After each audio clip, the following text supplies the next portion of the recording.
अमर आज पूरी तरह से लड़ाई के मूड में था। वह दनदनाता हुआ माँ के कमरे में आया और बोला, माँ, ये सब क्या लगा रखा है? पूरे मोहल्ले में मेरी कितनी बेइज्जती हो रही है। जहाँ से भी गुजरता हूँ लोग मुझे अजीब नज़रों से देखते हैं। क्यों बेटा, ऐसा क्या कर दिया मैंने? मैं तो बिस्तर से भी नहीं उठ सकती। अभी 15 दिन पहले ही तो मेरे घुटनों का ऑपरेशन हुआ है। मैं तो चल फिर भी नहीं पा रही हूँ। रमा जी अपने बेटे अमर की बात से परेशान हो गई। एक तो उसे अपने शरीर का दुख, उस पर औलाद का दिया हुआ मानसिक तनाव। बता तो सही कि मैंने किया क्या है जो मोहल्ले में तेरी बेइज्जती हो रही है? आप और पापा टिफ़िन सर्विस से खाना मंगवा कर खा रहे हैं आजकल। सब यही कह रहे हैं कि कैसे बेटा बहू हैं जो माँ बाप को खाना भी नहीं खिला सकते। अमर चिल्ला रहा था। बेटा, इस बारे में मैं कुछ नहीं जानती। तेरे पापा ही मुझे खाना देते हैं और मुझे नहीं पता कि खाना कौन बनाता है और कहाँ से आता है। रमा जी ने उसे शांत करते हुए कहा, तुम्हें जो बात करनी है मुझसे करो बेटा, मैं तुम्हारी सारी बातों के जवाब दूंगा।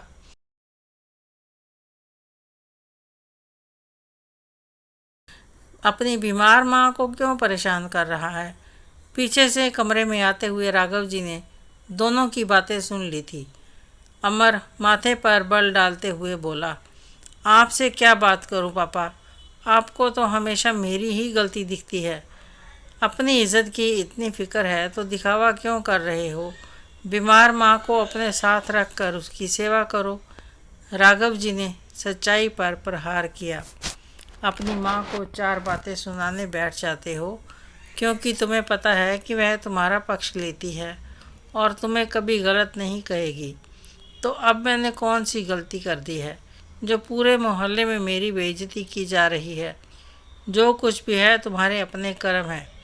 तुम्हारी माँ का ऑपरेशन हुए को पूरे 15 दिन हो गए हैं, लेकिन तुम और बहू एक बार भी पूछने नहीं आए कि माँ की हालत कैसी है। इतने दिन प्रीति बिटिया आकर हमारे साथ रह रही थी। उसने घर को संभाल रखा था। वो भी कितने दिन रहती? उसकी भी अपनी गृहस्थी है। उसके जाने के बाद क्या हम भूखे मरते? इसलिए उसने जाने से पहले टिफ़िन सर्विस सेंटर पर बात कर ली थी, जो हमें दोनों समय का खाना दे जाते हैं। तो दीदी के जाने के बाद आप मुझसे भी तो कह सकते थे कि बेटा हमारा खाना बनवा देना, लेकिन हमें बेटा बहू कौन समझता है? आपकी लाडली तो आपकी बेटी है ना। थोड़ा ज़ुबान संभाल कर बोलो अमर। ऑपरेशन से 1 महीने पहले ही जब डॉक्टर ने ऑपरेशन की तारीख बताई थी, तुम्हारी माँ ने बहुत बार तुमसे कहा था कि 2 महीने घर का काम कैसे होगा, खाना कैसे बनेगा, कोई कुक भी नहीं मिल रही। उस समय एक बार भी यह नहीं कहा कि मम्मी आप चिंता मत करो, हम हैं ना, सब संभाल लेंगे। तुम तो यह कहकर एक तरफ हो गए कि अभी बहुत समय है, कोई ना कोई कुक मिल ही जाएगी। लेकिन यह तो नहीं कहा था कि कुक की कोई ज़रूरत नहीं है, बहू किसके लिए है। तुम्हारी तरफ से जब निराशा मिली तो प्रीति को बुलाया। प्रीति के आने पर तुम तो इतने बेफिक्र होकर बैठ गए कि माँ का हाल चाल पूछने भी नहीं आए। अरे कौन सा, एक ही मकान के ऊपर के हिस्से में रहते हुए तुम और बहू हमारा ख्याल नहीं रख सकते? तब तो तुम्हें मोहल्ले वाले याद नहीं आए, क्योंकि सब कुछ घर के अंदर ही हो रहा था, किसी को कुछ पता नहीं लग रहा था। आज जब मोहल्ले वालों ने टिफ़िन आते देख लिया तो तुम्हें अपनी इज़्ज़त याद आ गई। माँ बाप भूखे हैं, उनका पेट भरा है, तुम्हें कोई फ़िक्र नहीं। तुम्हें फ़िक्र है तो बस अपनी इज्जत की। बेटा, यह मत भूलो कि सच्चाई कभी छुपती नहीं है, वह खुद ही सब जान जाते हैं। क्या तुम्हें समझ में नहीं आता कि जो नौकरानी तुम्हारे हमारे घर में काम करती है, वह मोहल्ले में 4 और घरों में भी काम करती है और वह सब की बात दूसरी जगह जाकर बताती है। तुमने एक बार भी माँ से या मुझसे पूछा कि मम्मी पापा आपको भूख लगी होगी, आप खाने में क्या खाओगे? लेकिन तुम गलती मानने की बजाय उल्टा हमसे ही लड़ने चले आए। बेटा, इतने सालों से भी तुम्हारी माँ बीमार है, फिर भी तुमने अपनी रसोई अलग कर ली।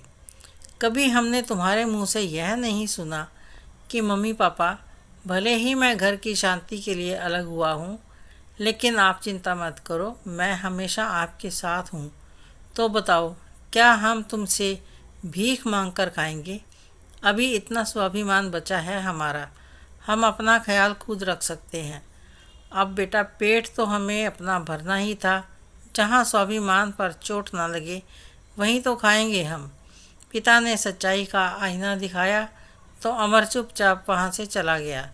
रमा जी की आंखों में आंसू थे। राघव जी ने रमा का हाथ अपने हाथ में लिया और कहा, तुम चिंता मत करो, मैं सब संभाल लूँगा। देखो, मैंने हमारा घर कितने अच्छे तरीके से मैनेज करके रखा है। जब तुम चलने फिरने लगोगी तो तुम्हारा घर तुम्हें वैसे ही मिलेगा जैसे तुम रखती थी। और हाँ, मुझे यह टिफ़िन का खाना थोड़ा कम पसंद आ रहा है। जल्दी से ठीक हो जाओ, फिर तुम्हारे हाथ के बने हुए छोले पूरी भी खाने हैं। कहकर राघव जी हंसने लगे तो रमा जी भी रोते रोते हंस दी। दोनों पति पत्नी गले मिलकर हर जन्म तक एक दूसरे का साथ निभाने का वादा करने लगे। आपको यह कहानी कैसी लगी? कमेंट करके ज़रूर बताएं। कहानी अच्छी लगी हो तो लाइक करें, शेयर करें, सब्सक्राइब ज़रूर करें। धन्यवाद।